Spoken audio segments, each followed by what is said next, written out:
নমস্কার বন্ধুরা, বিপাশাস ওয়ার্ল্ডের আরও একটি নতুন টিপসের ভিডিওতে তোমাদের সবাইকে স্বাগত আর অনেক ভালোবাসা জানিয়ে আজকে একটা নতুন ভিডিও শুরু করছি। দেখো বন্ধুরা, সকাল থেকে রাত পর্যন্ত মহিলাদের অনেক কাজকর্মই থাকে, তাই কিছু কাজকর্ম আমরা যদি একটু বুদ্ধি খাটিয়ে করি তাহলে নিজেদের অনেকটা সুবিধে হবে। সারাদিন পর নিজেদের জন্য আমরা কিছুটা সময় বার করতে পারবো, ঠিক সেরকমই অনেকটা খরচ সাশ্রয় করতে পারবো। চলো শুরু করা যাক আজকের ভিডিও। প্রথম টিপস, দেখো বন্ধুরা, বাজারে যখন আমরা সবজি কিনতে যাই তখন কিন্তু আমরা অনেকটা সবজি একসাথে কিনে ফেলি, তাই না? অনেক দিনের সবজি আমরা একসাথে জমিয়ে রাখি, তাতে আমাদের সুবিধে হয়। প্রত্যেক দিন বাজারে যাওয়া কিন্তু সম্ভব হয় না, আর যেই হারে গরমটা বাড়ছে সেই হারে তো প্রত্যেক দিন এরকম বাজারে যাওয়া খুবই অসুবিধে হয়ে যায়। আর বাজারের সাথে কাঁচা লঙ্কা, এগুলো তো আমরা এনেই থাকি, তাই না? এই কাঁচা লঙ্কা এবার একসাথে যখন আনি তখন কিন্তু যা গরম পড়েছে, এছাড়াও যে কোনো জিনিস বেশি কিছু আনলে সেটাকে কিন্তু অনেক দিন পর্যন্ত ঠিকঠাকভাবে রাখাটাও কিন্তু একটা ব্যাপার, তাই না? তাই দেখো, কাঁচা লঙ্কাগুলোকে কিভাবে তোমরা অনেক দিন পর্যন্ত সংরক্ষণ করে রাখবে তারই একটা ছোট্ট টিপস তোমাদের সাথে শেয়ার করছি। তোমরা টিপসটা করে দেখো, অবশ্যই উপকার পাবে। তো দেখতেই পাচ্ছ, একটা দুটো লঙ্কা একটু লালচে হয়ে গেছে, সেগুলোকে ফেলে দেব। আর যতগুলো লঙ্কা আছে সেগুলোকে দেখো কি করছি, আমি একটা বোতলের মধ্যে ভরে নিচ্ছি। তো তোমরা দেখে অবাক হচ্ছ যে বোতলের মধ্যে রেখে মুখটা আটকে রাখলে তো পচে যাবে, তাই না? তো দেখো আমি কি করছি, তোমরা দেখতে থাকো। প্রথমে সবকটা মানে যত লঙ্কা আছে আমি এখানে অল্প কিছু লঙ্কাই রয়েছে বোতলের মধ্যে ভরে নিচ্ছি। তোমরাও তাই করবে। এত বড় বোতল নিতে হবে এমন কোনো ব্যাপার নেই। আমার ছোট বোতল ছিল না, সেই কারণে বড়টা নিয়েছি। ছোট যে বোতল সেটা নিলেও হবে। তো দেখো এইবারে আমি কি করছি, আমি কিন্তু ঢাকনাটাকে আটকে দিলাম। তো এইবারে কি করবে দেখো, আমি এখন গ্যাসটাকে কিন্তু জ্বালিয়ে নেব, আর সাথে নিয়ে নেব একটা কাঁটা চামচ। তো কাঁটা চামচটাকে এবার ভালো করে গরম করে নিয়ে পুরো বোতলটার মধ্যে কিন্তু ছিদ্র করে দেব। তাতে কি হবে, হাওয়া পাস হবে, বাইরেরটা ভেতরেরটা খুব ভালোভাবেই কিন্তু হাওয়াটা পাস হবে। সেই কারণেই কিন্তু এটা অনেক দিন পর্যন্ত ভালো থাকবে। শুধু বোতলে আটকে রাখলে তো এই প্লাস্টিকের যে ভাব, সেটাতে তো একেবারে ভেপে লঙ্কাগুলো সব একদিনেই নষ্ট হয়ে যাবে। তো কি করবে, বেশি করে ছিদ্র করে দেবে কাঁটা চামচ দিয়ে একটু গরম করে। তো এটা একবার, এই বোতলটাকে যদি একবারেই রেডি করে রাখো তাহলে তো বারবার করতে হবে না। একবারেই পুরো ছিদ্র করে বোতলটাকে রেখে দিলে এরপরে ধুয়ে ধুয়ে লঙ্কাগুলো তোমরা ভরে নিতে পারো। আর অবশ্যই কিন্তু এটাকে ফ্রিজে রাখতে হবে, বাইরে রাখলে কিন্তু চলবে না। এইবারে এখান থেকে লঙ্কা ইউজ করবে, দেখবে 7 দিন লঙ্কা একই রকম থাকবে, কোনো পচবে না, নষ্ট হবে না, কিচ্ছু হবে না। আশা করছি বন্ধুরা টিপসটা তোমাদের কাজে আসবে। আর এই গরম যা পড়ছে, এই টিপসটা তোমরা করে দেখো, সবজি নষ্ট হবে না, তাতে কিন্তু কোনো টাকাও অপচয় হবে না। ভালো লাগলে সবার সাথে শেয়ার করে দিও। চলে যাচ্ছি পরবর্তী একটি নতুন টিপস। চার্জ দিতে দিতে কি হয়, অনেক সময় এই প্লাগ পয়েন্ট থেকে এই অ্যাডাপ্টারটা কিন্তু লুজ হয়ে যায়। দেখো এটা কিন্তু প্রায় অনেকটাই লুজ হয়ে গেছে। যতই ভালো করে চেপে এটাকে আটকাও না কেন, এটা কিন্তু লুজ হয়ে অটোমেটিক মানে বেরিয়ে আসে। অনেক সময় টান লেগে অ্যাডাপ্টারটা খুলেও যেতে পারে, তখন কিন্তু এই চার্জারটা নষ্ট হয়ে যায়, তাই না? তো তোমরা যদি এই ছোট্ট কাজটি করতে পারো তাহলে কিন্তু এই লুজ হয়ে গেলেও অ্যাডাপ্টারটা খুলে যাবে না, বা তোমাদেরকে এই চার্জার চেঞ্জ করতে হবে না। এছাড়াও মানে লুজ হওয়ার কারণে কি হয় দেখবে, চার্জ হতে চায় না।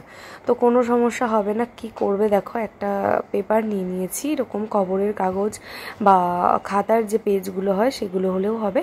ছোট্ট একটি টুকরো করে নেবে, এর থেকে ছোট হলেও কোনো অসুবিধা নেই। নিয়ে তারপরে দেখো আমি কি করছি, চার্জারটা খুলে পিনটার মধ্যে ভালো করে গেঁথে দেব। গেঁথে এরপরে আমি প্লাগ পয়েন্টে কিন্তু এটাকে আটকে দেব। তারপরে দেখবে খুব সুন্দরভাবে চার্জারটা একেবারে আগের মতো টাইট হয়ে যায়। অথবা অনেক সময় হয় যে নতুন কোনো বোর্ডেও কিন্তু লুজ হয়, বিশেষ করে বাইরে যদি আমরা কোথাও ঘুরতে যাই তখনই সমস্যা হয়। তাই একটা কাগজ যদি তোমরা ক্যারি করতে পারো তাহলে কিন্তু এরকম কোনো প্রবলেমে পড়তে হবে না তোমাদের। তো দেখো আমি এখানে চার্জটা দিয়ে তোমাদেরকে দেখিয়ে দিচ্ছি, একেবারে খুব সুন্দরভাবে কিন্তু চার্জ হচ্ছে। তো এখন থেকে এইভাবে আমরা যখন বাইরে বেরোই, জলের বোতলটা একদম মাস্ট, তাই না? এটা আমরা নিয়ে বেরোই। তো জলের বোতল নিয়ে গেলে কি হয়, ব্যাগের মধ্যে ঝাঁকুনিতে জলের বোতল থেকে জল কিন্তু পড়ে যায়। তার ফলে আমাদের ব্যাগে থাকা বিভিন্ন দরকারি জিনিস, কাগজপত্র, মোবাইল ফোন, তারপর টাকা পয়সা, সমস্ত কিছু কিন্তু ভিজে নষ্ট হয়ে যায়, তাই না? তো তোমরা জলের বোতল খুব সুন্দরভাবে ক্যারি করতে পারবে। সেটা এই ধরনের যে আমি ব্যাগ নিয়েছি তাতেই যে নিতে হবে তা না। যেগুলো হ্যান্ডব্যাগ আমরা ইউজ করি তার মধ্যেও জলের বোতল মানে যেটাতে আর কি ভরা যায় সেটাই যদি নিতে চাও এই রকমভাবে কিন্তু ইউজ করতে পারো। তার মধ্যে দেখো একটা গার্ডার নিয়ে নেবে, রাবার ব্যান্ড হলে কিন্তু হবে না, তাহলে একেবারে মানে ঢিলা হয়ে যাবে। এরকম শক্ত একটা গার্ডার নিয়ে নেবে আর একটা সেফটি পিন নিয়ে নেবে।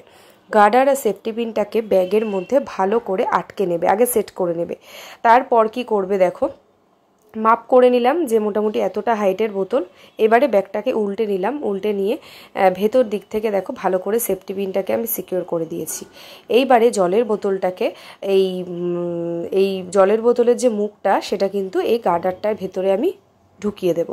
তার ফলে কি হবে, বোতলটা কিন্তু কখনোই নড়াচড়া করবে না, যতই ঝাঁকুনি হোক না কেন। তার ফলে কিন্তু এই জলটা সাইড থেকে বেয়ে পড়বে না, এটা সাইড হয়ে গেলেও কিন্তু বোতলটা দাঁড়িয়েই থাকবে, বোতলটা কিন্তু কোনো সময় এদিক ওদিক কাত হয়ে যাবে না, তার ফলে জলও পড়বে না। আশা করছি বন্ধুরা এই ছোট্ট টিপসটি ভালো লাগবে তোমাদের। দেখবে ছোট্ট ছোট্ট টিপস যদি জানা থাকে তাহলে কিন্তু দৈনন্দিন জীবনে কাজগুলো করতে খুবই সুবিধে হয়। আর কোনো ভালো লাগলে লাইক করো। পরবর্তী টিপস 4 নাম্বার টিপস, দুর্দান্ত একটি টিপস বন্ধুরা। দেখো আমরা যখন রান্নাঘরের তরি তরকারি কাটার জন্য বটি ব্যবহার করি, তো বটিটা ব্যবহার করার পর কি হয়, আমরা যখন পরের দিন আবার ব্যবহার করব সেটাকে আমরা ধুয়ে মেজে পরিষ্কার করে রেখে দিই। আবার পরের দিন যখন ব্যবহার করি আবার ধুয়ে নিই। তো এতে কি হচ্ছে, সময় কিন্তু অনেকটাই নষ্ট হচ্ছে, তাড়াহুড়োর সময় কিন্তু এতটুকু সময় পাওয়া যায় না। তখন তোমরা কি করবে দেখো, প্রত্যেক দিন যখন বটিটাকে পরিষ্কার করে রাখবে তারপরে একটা পরিষ্কার মোজা নিয়ে নেবে, সেটা শুধুমাত্র বটির জন্যই রেখে দেবে। তো বটিটাকে ভালো করে সাবান দিয়ে মেজে ঘষে পরিষ্কার করার পরে তোমরা কি করবে, এই বটির মধ্যে কিন্তু মোজা পরিয়ে দেবে। তাহলে প্রত্যেক দিন তোমাদেরকে সাবান দিয়ে মাজতে হবে না। যদি প্রয়োজন হয় পরের দিন আবার সেটা ব্যবহার করার সময় একটু জলে ধুয়ে ব্যবহার করলে, প্রত্যেক দিন মাজা ঘষা করতে হয় না। আর একটা কি, বটিটা যেখানে রাখছো একটা সাইড করে আমরা একটা একেবারে ঘরের একটা কর্নারেই তো বটিটা রাখছি।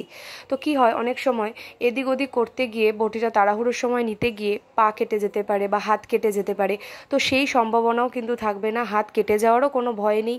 আর বাচ্চা কাচ্চা বাড়িতে থাকলে অবশ্যই বটিতে এরকম মোজা পরিয়ে রাখাই ভালো। এতে সময়ও যেমন বাঁচবে প্রত্যেক দিনের ধোয়া মাজার থেকে, আর বিপদও কিন্তু অনেকটাই কম হবে। হাত কেটে যাওয়ার ভয় থাকবে না বটিটা বের করার সময়। তো এখন থেকে অবশ্যই বটিতে একটা মোজা পরিয়ে রেখো।